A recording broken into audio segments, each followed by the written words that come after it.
চেষ্টা আমি করব, কষ্ট আমি সহ্য করব, হারাম এড়িয়ে চলব, চোখের পানি লুকিয়ে রাখব না, আর ফলাফল আল্লাহর হাতে ছেড়ে দেব।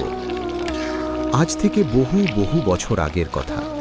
সিরিয়ার দিমাশক শহরের পাশ দিয়ে বয়ে যেত বারদা নদী।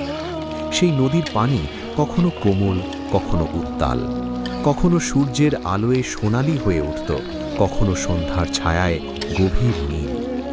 নদীর তীর ঘেঁষেছিল একটি ছোট্ট গ্রাম, খায়রাবাদ।